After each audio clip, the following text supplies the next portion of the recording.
$9 billion একটা computer স্ক্রিনে লুকিয়ে, আর কেউ জানে না এটা কিভাবে চুরি করতে হয়। 2001 সালের এই সিনেমা আসলে একটা প্রশ্ন তুলে ধরে। যখন সরকার নিজেই অপরাধী হয়ে যায়, তখন ন্যায় আর অন্যায়ের সীমারেখা কোথায়? সোর্ডফিশ। এই গল্পটা শুরু হয় একটা মিথ্যা দিয়ে, একটা গোপন প্রোগ্রাম যেটা কখনো থাকার কথা ছিল না। 80-র দশক, কোল্ড ওয়ার, আমেরিকা আর সোভিয়েত ইউনিয়নের মধ্যে ছায়াযুদ্ধ চলছে। সিআইএ একটা গোপন অপারেশন চালু করে, নাম দেয় প্রজেক্ট সোর্ডফিশ। উদ্দেশ্য সহজ, সন্ত্রাসীদের বিরুদ্ধে লড়াই করা। কিন্তু পদ্ধতি একদম বেআইনি। মাদক ব্যবসায়ীদের কাছ থেকে টাকা চুরি করা, অস্ত্র ব্যবসায়ীদের ব্যাংক অ্যাকাউন্ট হ্যাক করা, কালোবাজারি থেকে ফান্ড তুলে আনা, নোংরা টাকা দিয়ে নোংরা কাজ করা। কংগ্রেসের অনুমতি নেই, রাষ্ট্রপতি জানেন না, কোনো তদারকি নেই। শুধু একদল মানুষ যারা বিশ্বাস করে উদ্দেশ্য পবিত্র হলে পথ যে কোনো হতে পারে, এবং তারা সফল হয়। বছরের পর বছর $1 মিলিয়ন জমা হতে থাকে। কিন্তু একসময় প্রোগ্রামটা বন্ধ হয়ে যায়। অফিসিয়ালি সব রেকর্ড মুছে ফেলা হয়, সব এজেন্ট সরে যায়, প্রজেক্ট সোর্ডফিশ আর অস্তিত্ব নেই। কিন্তু টাকা থেকে যায় লুকিয়ে বিভিন্ন ব্যাংক অ্যাকাউন্টে, বিশ্বজুড়ে ছড়িয়ে। $9 বিলিয়ন অদৃশ্য, এবং কেউ জানে না এটা আছে, অথবা জানলেও স্বীকার করবে না। কারণ এই টাকা স্বীকার করা মানে স্বীকার করা যে সরকার নিজেই অপরাধ করেছে। বছর কেটে যায়, টাকা ঘুমিয়ে থাকে, কিন্তু এক ব্যক্তি জানে এই টাকার কথা, এবং তার একটা পরিকল্পনা আছে। গ্যাব্রিয়েল শিয়ার। দেখতে ব্যবসায়ীর মতো, কথা বলে দার্শনিকের মতো, কিন্তু আসলে সে একজন চরমপন্থী। তার বিশ্বাস সহজ, আমেরিকা যুদ্ধে হারছে, সন্ত্রাসীরা জিতছে, কারণ সরকার খুব নরম, খুব নিয়মতান্ত্রিক। আইন মেনে যুদ্ধ জেতা যায় না। তার মতে সন্ত্রাসের বিরুদ্ধে আরও বড় সন্ত্রাস দরকার, ভয়ের বিরুদ্ধে আরও বড় ভয়। চোখের বদলে চোখ না, চোখের বদলে পুরো মাথা। এবং সেই যুদ্ধ চালাতে তার টাকা দরকার, সেই $9 বিলিয়ন। কিন্তু সমস্যা হলো, এই টাকা চুরি করা সহজ না, কারণ এটা বিশ্বের সবচেয়ে সুরক্ষিত ব্যাংকিং সিস্টেমে লুকানো।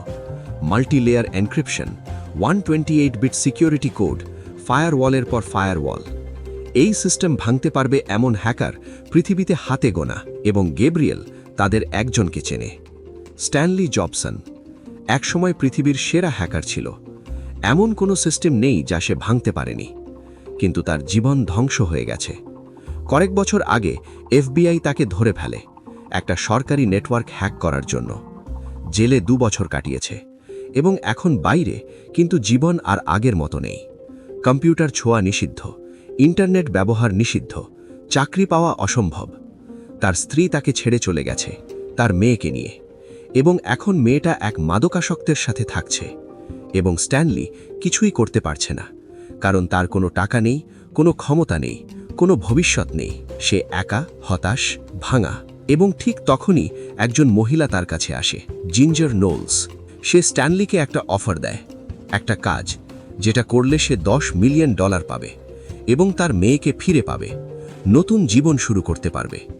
কিন্তু কাজটা কি সেটা সে বলবে না, শুধু বলে একজন মানুষের সাথে দেখা করতে হবে, গ্যাব্রিয়েল শিয়ার। স্ট্যানলি জানে এটা বিপজ্জনক, কিছু একটা ভুল আছে, কিন্তু তার আর কোনো অপশন নেই। সে রাজি হয়, এবং জিঞ্জার তাকে নিয়ে যায় লস অ্যাঞ্জেলেসের একটা বিলাসবহুল ক্লাবে। পার্টি চলছে, সুন্দরী মেয়েরা, দামি শ্যাম্পেন, এবং সেখানে বসে আছে গ্যাব্রিয়েল। সে স্ট্যানলিকে দেখে স্বাগত জানায়, তারপর একটা প্রশ্ন করে, তুমি কি হ্যাকার হতে চাও নাকি গোলাম? কারণ এই দেশে তোমার মতো মানুষরা সব সময় গোলাম। সরকার তোমায় ব্যবহার করে, তারপর ফেলে দেয়, তোমার স্কিল চুরি করে, কিন্তু কৃতজ্ঞতা দেখায় না। স্ট্যানলি চুপ থাকে, গ্যাব্রিয়েল হাসে। তারপর তার আসল অফার দেয়, একটা ব্যাংক অ্যাকাউন্ট হ্যাক করতে হবে, সিক্রেট ফান্ড, সরকারি টাকা যা অবৈধভাবে লুকানো আছে, $9 বিলিয়ন একটা কম্পিউটার স্ক্রিনে লুকিয়ে, আর কেউ জানে না এটা কিভাবে চুরি করতে হয়। এবং তার বিনিময়ে স্ট্যানলি পাবে $10 মিলিয়ন। কিন্তু স্ট্যানলি প্রশ্ন করে, কেন এই টাকা চুরি করতে চাও? গ্যাব্রিয়েল জবাব দেয়, কারণ এই টাকা ব্যবহার করে আমি এমন কাজ করব যা সরকার করতে পারে না। সন্ত্রাসীদের মারব, তাদের ভয় দেখাবো, তাদের বুঝিয়ে দেব আমেরিকা দুর্বল না, তার চোখে উন্মাদনা। কিন্তু সেই সাথে বিশ্বাসও। সে সত্যিই মনে করে সে দেশকে বাঁচাচ্ছে। স্ট্যানলি দ্বিধায় পড়ে, কারণ সে জানে গ্যাব্রিয়েল মিথ্যে বলছে না, কিন্তু পুরো সত্যও বলছে না। তবুও সে রাজি হয়, কারণ তার মেয়ের কথা মনে পড়ে, তার নতুন জীবনের স্বপ্ন, এবং এভাবে সে ফাঁদে পা দেয়। পরের দিন গ্যাব্রিয়েল স্ট্যানলিকে একটা পরীক্ষা দেয়। একটা ঘরে নিয়ে যাওয়া হয় তাকে। সেখানে একটা কম্পিউটার আছে এবং একটা বন্দুক তার মাথায় তাক করা। জিঞ্জার বন্দুক ধরে আছে, হাসছে। গ্যাব্রিয়েল বলে, তোমার কাছে 60 সেকেন্ড আছে। ডিওডির একটা সিকিউর নেটওয়ার্ক হ্যাক করতে হবে, 128 বিট এনক্রিপশন ভাঙতে হবে। ব্যর্থ হলে মাথায় গুলি। এবং এটাই যথেষ্ট না। ঘরের কোণে একটা মেয়ে বসে আছে, তার কোলে স্ট্যানলির মাথা রেখে দিতে বলা হয়। চাপ, ভয়, বিভ্রান্তি, কিন্তু স্ট্যানলি শান্ত থাকে, কারণ এটাই তার জগৎ, কোডের জগৎ, যেখানে সবকিছু লজিক, গণিত, প্যাটার্ন। তার আঙুল কিবোর্ডে দ্রুত চলে, লাইন অফ কোড লেখা হয়, সিস্টেম স্ক্যান হয়। 40 সেকেন্ড, ফায়ারওয়াল আইডেন্টিফাই হয়, ব্যাকডোর খোঁজা হয়। 20-30 সেকেন্ড, এনক্রিপশন ক্র্যাক করা শুরু হয়, অ্যালগরিদম চালানো হয়। 10 সেকেন্ড, জিঞ্জার বন্দুকের ট্রিগারে চাপ দেয়। 5 সেকেন্ড, স্ট্যানলি এন্টার চাপে। স্ক্রিনে সবুজ লাইট, অ্যাক্সেস গ্র্যান্টেড। গ্যাব্রিয়েল হাসে, তালি দেয়। স্ট্যানলি পাস করেছে এবং এখন তাকে আসল কাজে নামতে হবে। কিন্তু স্ট্যানলি এখনও পুরোপুরি বিশ্বাস করে না গ্যাব্রিয়েলকে, কারণ সে বুঝতে পারে এখানে আরও কিছু আছে। গ্যাব্রিয়েল শুধু একজন ধনী ব্যক্তি না, তার পেছনে সরকারি সংযোগ আছে, ক্ষমতা আছে, রিসোর্স আছে। এবং যখন স্ট্যানলি খোঁজ খবর নেয়, তখন সে জানতে পারে গ্যাব্রিয়েল আসলে কাজ করে সেনেটর জেমস রেইসম্যানের জন্য, একজন প্রভাবশালী রাজনীতিবিদ যিনি প্রকাশ্যে সন্ত্রাসবিরোধী কঠোর অবস্থানের জন্য পরিচিত, কিন্তু গোপনে তিনি আরও কঠোর পদক্ষেপে বিশ্বাস করেন। এমন পদক্ষেপ, তাই তিনি গ্যাব্রিয়েলকে ব্যবহার করেন। একটা ব্ল্যাক অপস টিম তৈরি করেছেন, যারা ছায়ায় থেকে কাজ করে। এবং এখন তারা সেই $9 বিলিয়ন চুরি করতে চায়, যাতে আরও বড় অপারেশন চালাতে পারে। কিন্তু প্রশ্ন হলো, সেই অপারেশন কি? স্ট্যানলি কাজ শুরু করে। গ্যাব্রিয়েল তাকে একটা অফিসে বসায়। সেখানে কম্পিউটার আছে, স্ক্রিন আছে, একদল প্রোগ্রামার আছে, কিন্তু সব কিছু নজরদারিতে। ক্যামেরা সবসময় চালু, তার পাশে জিঞ্জার সবসময় থাকে। স্ট্যানলি বুঝতে পারে সে একটা কারাগারে আছে, সোনার খাঁচা, কিন্তু খাঁচা তো খাঁচাই। তারপরেও সে কাজ করে, কারণ তার লক্ষ্য পরিষ্কার, টাকা নিয়ে চলে যাবে, মেয়েকে নিয়ে নতুন জীবন শুরু করবে। কিন্তু ধীরে ধীরে সে আবিষ্কার করে এই কাজটা যতটা মনে হয়েছিল তার চেয়ে অনেক বড়। প্রজেক্ট সোর্টফিশের টাকা শুধু একটা লিঙ্ক অ্যাকাউন্টে নেই, সেটা ছড়িয়ে আছে বিশ্বজুড়ে, শত শত অ্যাকাউন্টে, সব এনক্রিপ্টেড, সব লুকোনো। এবং এই টাকা চুরি করতে হলে একসাথে সব অ্যাকাউন্ট হ্যাক করতে হবে, একই সময়, একই সেকেন্ডে। কারণ যদি একটু দেরি হয়, তাহলে ব্যাংকিং সিস্টেম অ্যালার্ম বাজাবে, সব কিছু লক হয়ে যাবে। এটা প্রায় অসম্ভব, কিন্তু স্ট্যানলি অসম্ভবকে সম্ভব করতে জানে। সে একটা ওয়ার্ম তৈরি করে, একটা সেলফ রেপ্লিকেটিং ভাইরাস, যেটা একই সময় সব ব্যাংকে ঢুকবে, সব ফায়ারওয়াল ভাঙবে এবং একটা মাস্টার কি দিয়ে সব লক খুলবে। এই কাজে তার সপ্তাহ লাগে, দিন রাত খাটে, ঘুম নেই, বিশ্রাম নেই, কিন্তু শেষ পর্যন্ত সে সফল হয়। গ্যাব্রিয়েল খুশি, কিন্তু সে এখনও স্ট্যানলিকে পুরো পরিকল্পনা বলে না, কারণ পরিকল্পনাটা শুধু টাকা চুরির মধ্যে সীমাবদ্ধ না। গ্যাব্রিয়েলের আসল লক্ষ্য অনেক বড় এবং অনেক ভয়ঙ্কর। এদিকে FBI টের পেয়ে যায়। এজেন্ট রবার্টস একজন অভিজ্ঞ ইনভেস্টিগেটর, যিনি বছরের পর বছর সাইবার ক্রাইম নিয়ে কাজ করেছেন। তিনি লক্ষ্য করেন কিছু অস্বাভাবিক ব্যাংকিং অ্যাক্টিভিটি হচ্ছে, কিছু অ্যাকাউন্টে অদ্ভুত ট্রাফিক। এবং যখন তিনি খোঁজ নেন, তখন স্ট্যানলি জবসনের নাম সামনে আসে, একজন দোষী হ্যাকার যার কম্পিউটার ছোঁয়া নিষিদ্ধ, কিন্তু এখন আবার সক্রিয়। এজেন্ট রবার্ট স্ট্যানলির পেছনে লাগে, নজরদারি শুরু করে, এবং ধীরে ধীরে একটা বড় চিত্র স্পষ্ট হতে থাকে। এটা শুধু একজন হ্যাকারের কাজ না, এটা একটা বিশাল অপারেশন। কিন্তু কে এর পেছনে, কি তাদের উদ্দেশ্য? রবার্টস জানেন না, কিন্তু তিনি জানেন কিছু একটা খুব খারাপ হতে চলেছে এবং তাকে সেটা থামাতে হবে। স্ট্যানলি এবং জিঞ্জারের মধ্যে সম্পর্ক গভীর হতে থাকে। প্রথমে সে ছিল শুধু একজন প্রহরী, কিন্তু ধীরে ধীরে তারা কাছাকাছি আসে। জিঞ্জার তার জীবনের গল্প বলে, কিভাবে সে একজন সাধারণ মেয়ে থেকে এই বিপজ্জনক জগতে এসেছে, কিভাবে গ্যাব্রিয়েল তাকে উদ্ধার করেছে, তাকে শক্তি দিয়েছে। কিন্তু স্ট্যানলি বুঝতে পারে জিঞ্জার নিজেও একজন শিকার, গ্যাব্রিয়েলের ম্যানিপুলেশনের শিকার। সে তাকে সাহায্য করতে চায়, মুক্ত করতে চায়, কিন্তু জিঞ্জার রাজি না, কারণ সে বিশ্বাস করে গ্যাব্রিয়েল যা করছে তা সঠিক, এবং এই বিশ্বাসটাই সবচেয়ে বিপজ্জনক। অবশেষে সেই দিন আসে, ব্যাংক হেইস্টের দিন। গ্যাব্রিয়েল পুরো টিমকে প্রস্তুত করে, সবাই নিজের পজিশনে। তারা একটা ব্যাংকে যাবে, world bank of Los Angeles, যেখানে একটা টার্মিনাল আছে যা দিয়ে সব অ্যাকাউন্ট অ্যাক্সেস করা যায়। কিন্তু এটা শুধু সাইবার অপারেশন না, এটা ফিজিক্যাল হামলাও। গ্যাব্রিয়েলের দল ব্যাংকে ঢুকবে, জিমনি নেবে এবং স্ট্যানলি ভেতর থেকে সিস্টেম হ্যাক করবে। পরিকল্পনা নিখুঁত, কিন্তু বাস্তবায়ন সেটা অনেক রক্তাক্ত।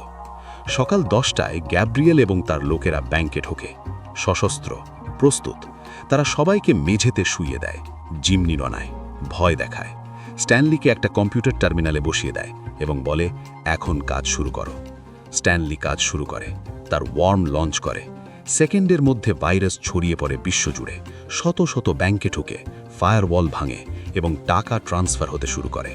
$9 বিলিয়ন এক অ্যাকাউন্ট থেকে আরেক অ্যাকাউন্টে, দ্রুত, অদৃশ্যভাবে। কিন্তু তখনই পুলিশ এসে পৌঁছায়, FBI, সোয়াট টিম, সবাই। এজেন্ট রবার্টস জানতেন কিছু একটা হতে চলেছে এবং তিনি প্রস্তুত ছিলেন। ব্যাংক ঘিরে ফেলা হয়, স্নাইপাররা পজিশনে, আলোচনাকারী প্রস্তুত। গ্যাব্রিয়েল হাসে, কারণ এটাও তার পরিকল্পনার অংশ। সে জানত পুলিশ আসবে এবং সে সেজন্যই প্রস্তুত। ব্যাংকের ভেতরে জিমনিদের গায়ে বোমা বাঁধা হয়, আসল বোমা, আসল বিস্ফোরক, এবং গ্যাব্রিয়েল পুলিশকে হুমকি দেয়, এক পা এগোলেই সবাই মরবে। তারপর সে আরও এক ধাপ এগিয়ে যায়। সে একজন জিমনিকে ব্যাংকের বাইরে পাঠায়, বোমা বাঁধা, হাঁটতে হাঁটতে পুলিশের দিকে যাচ্ছে। পুলিশ দূরে সরে যায়, কেউ কিছু করতে পারে না, এবং ঠিক তখনই বিস্ফোরণ। লোকটা মারা যায় রাস্তার মাঝখানে। এটা একটা বার্তা, একটা সতর্কতা। গ্যাব্রিয়েল কোনো সাধারণ ডাকাত না, সে নির্মম, সে প্রস্তুত মানুষ মারতে। এবং এই মুহূর্তে সবাই বুঝতে পারে এটা শুধু একটা ব্যাংক ডাকাতি না, এটা কিছু অন্য। স্ট্যানলি ভেতরে কাজ চালিয়ে যাচ্ছে, কিন্তু তার মন অন্যত্র। সে দেখছে নিরীহ মানুষদের ভয়, তাদের চোখে আতঙ্ক, বাচ্চারা কাঁদছে, মহিলারা কাঁপছে, এবং সে বুঝতে পারছে সে এক ভয়ঙ্কর ভুল করেছে।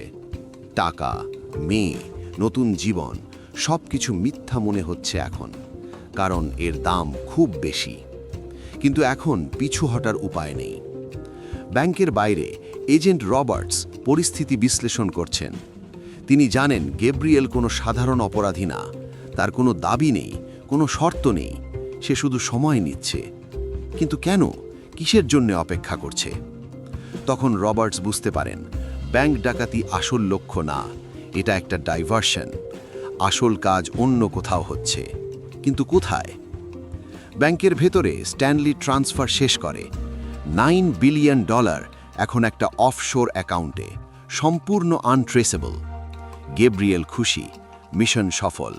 কিন্তু এখন বের হবার পালা। এবং এখানেই তার আসল পরিকল্পনা প্রকাশ পায়। ব্যাংকের ছাদে একটা হেলিকপ্টার অপেক্ষা করছে, গ্যাব্রিয়েলের নিজের হেলিকপ্টার। কিন্তু পুলিশ ঘিরে রেখেছে চারদিক, হেলিকপ্টার ওড়ানো অসম্ভব। তখন গ্যাব্রিয়েল একটা অবিশ্বাস্য কাজ করে। সে জিমনিদের হেলিকপ্টারে তোলে, বোমা বাঁধা অবস্থায়, এবং নিজেরাও উঠে যায়। তারপর হেলিকপ্টার উড়ে যায়। পুলিশ গুলি করতে পারে না, কারণ জিমনিরা আছে। হেলিকপ্টার শহরের ওপর দিয়ে উড়ে যাচ্ছে, নিচে লাখো মানুষ দেখছে। এবং তখন গ্যাব্রিয়েল তার পরবর্তী পদক্ষেপ নেয়। সে একটা বাস ব্যবহার করে, একটা সিটি বাস যেটা রাস্তায় চলছিল। হেলিকপ্টার থেকে একটা চুম্বক নামিয়ে বাসটা তুলে নেয়, মানুষ সহ, এবং বাসটা হেলিকপ্টারের নিচে ঝুলতে থাকে বাতাসে। এটা অবিশ্বাস্য, এটা উন্মাদনা, কিন্তু গ্যাব্রিয়েলের জন্যে এটা একটা ঢাল। পুলিশ এখন একদম কিছুই করতে পারছে না। হেলিকপ্টার শহরের বাইরে যাচ্ছে, একটা নির্জন জায়গায়। সেখানে একটা প্রাইভেট এয়ারফিল্ড আছে, একটা জেট প্লেন অপেক্ষা করছে। পরিকল্পনা হলো জিমনিদের ছেড়ে দিয়ে প্লেনে উঠে দেশ ছেড়ে পালানো। কিন্তু স্ট্যানলি জানে এটা হতে দেওয়া যায় না, কারণ যদি গ্যাব্রিয়েল পালিয়ে যায় তাহলে সে সেই $9 বিলিয়ন দিয়ে কি করবে? সন্ত্রাসীদের মারা নাকি সন্ত্রাস তৈরি করা? গ্যাব্রিয়েল যাই বলুক, স্ট্যানলি এখন বুঝতে পারছে এই মানুষটা বিপজ্জনক।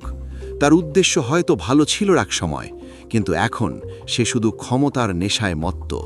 এবং এমন মানুষের হাতে এত টাকা মানে বিপর্যয়। হেলিকপ্টার এয়ারফিল্ডে নামে জিমনিদের ছেড়ে দেওয়া হয়, বোমা নিষ্ক্রিয় করা হয়, সবাই দৌড়ে পালায়। গ্যাব্রিয়েল, জিঞ্জার এবং তার দল প্লেনের দিকে যাচ্ছে, কিন্তু স্ট্যানলি থেমে যায়। সে জিঞ্জারের দিকে তাকায় এবং প্রশ্ন করে, তুমি কি সত্যিই এটা চাও? জিঞ্জার কিছু বলে না, কিন্তু তার চোখে সন্দেহ দেখা যায়। গ্যাব্রিয়েল ঘুরে তাকায়, রাগান্বিত। সে স্ট্যানলিকে বন্দুক তাক করে এবং বলে, চলো, না হলে এখানেই মরবে। কিন্তু তখনই FBI এর গাড়ি আসতে থাকে, দূর থেকে কিন্তু দ্রুত। এজেন্ট রবার্টস ট্র্যাক করেছেন তাদের। গ্যাব্রিয়েল জানে সময় কম। সে দ্রুত প্লেনে উঠে যায়, জিঞ্জারকে টেনে নিয়ে। স্ট্যানলি পেছনে থেকে যায়। প্লেন চালু হয়, রানওয়েতে গতি নেয়, এবং ঠিক যখন প্লেন উড়তে যাচ্ছে তখনই একটা বিস্ফোরণ হয়। প্লেনের একটা ইঞ্জিন ফেটে যায়, প্লেন নিয়ন্ত্রণ হারায়, ঘুরতে থাকে এবং ক্র্যাশ করে। আগুন, ধোঁয়া, ধ্বংস। স্ট্যানলি দূর থেকে দেখে এবং বুঝতে পারে না কি হলো, কে প্লেনটা উড়িয়ে দিল। FBI গাড়ি এসে পৌঁছায়।